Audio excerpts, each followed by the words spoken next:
Dans quelques minutes, le service de midi va commencer au Petit Faubourg. Morgane et son équipe sont confiants. Le restaurant tourne, la clientèle est au rendez-vous. Pourtant, Morgane a dû faire face aux phases successives de Covid.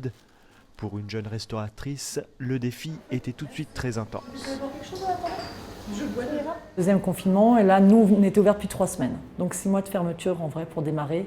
Réelle ouverture le 19 mai, même si pendant les 6 mois, on avait fait de la vente à emporter. Au moins, on s'est rendu compte qu'avec une galère, il faut rebondir et tout le temps être dans l'action, quoi.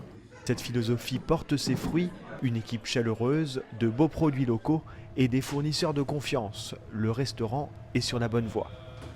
Le concept du Petit Faubourg, l'idée c'était de faire un bistrot chaleureux, familial, travailler essentiellement avec des PME d'Alsace, en direct avec des fournisseurs, travailler du produit local, frais, agriculture raisonnée si possible.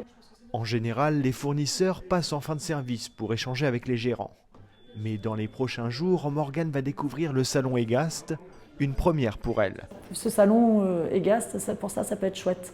De nous pouvoir faire la démarche d'aller quelque part, de rencontrer des nouveaux fournisseurs, parce que forcément, au bout de presque un an, on se rend compte qu'il nous manque ce produit ou tel produit, ou qu'on aimerait changer cette référence. Pour ça, c'est pas mal. C'est le jour J. Morgane et Jimmy, son associé, sont bien au rendez-vous. C'est l'heure de franchir les portes du salon Egast. À peine arrivés, les rencontres avec leurs fournisseurs se succèdent. C'est plutôt eux, pour une fois, qui viennent vers nous, quoi. Et ça, c'est vraiment agréable. Morgane et Jimmy voudraient proposer de nouveaux jus de fruits plus originaux. Ils vont rencontrer Alain Kleinbeck de la SAPAM. On achète les produits aux fournisseurs les plus proches. La totalité, ce qui n'est pas beau, va dans notre entreprise de production de fruits, de jus. Et à ce moment-là, c'est travaillé. Et donc on arrivera à trouver, par exemple, un hectare de poire, à pomme cassis, à pomme citron, à raisin. Okay. La gamme des produits. Et puis une petite note explicative de toute la gamme de nos produits que nous faisons. En tout cas, merci beaucoup de nous avoir reçus pour cette petite dégustation, c'était vraiment très intéressant. Très bonne journée. À bientôt, merci. Bon salon.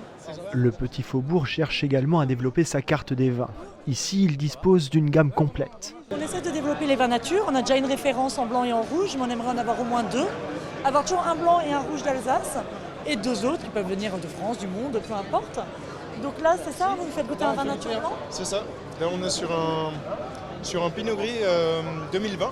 D'accord. Et donc de la maison Moritz Prado. Donc c'est une entreprise familiale, un domaine qu'on a créé en 2018 avec mon épouse. Egast, ça nous a permis de vivre et de faire découvrir plein de choses à des clients existants et de rencontrer beaucoup de prospects aussi. Ça nous a aussi ouvert de grandes portes. Dernier arrêt sur le stand de CHR Alsace pour prendre des renseignements sur une machine à faire de la glace pilée. Une après-midi intense. Ah ouais ? Mais il y a des choses importantes dont on avait besoin, comme la machine à gaz pilée. Elle n'avait pas d'exemple là, mais c'est sûr qu'il va y avoir une suite dans les échanges avec On a déjà travaillé avec CHR, donc ça c'est chouette, je pense qu'il y aura une suite. On est vraiment intéressé par les fruits, les jus de fruits qu'on a dégustés, et par le concept d'ailleurs, et toute la démarche qui reste assez éthique. Ça rentre dans notre façon d'imaginer la restauration. Tout le monde est avenant, tout le monde nous donne des petits conseils, nous montre un petit peu leurs produits. Énormément de produits locaux, donc très intéressant.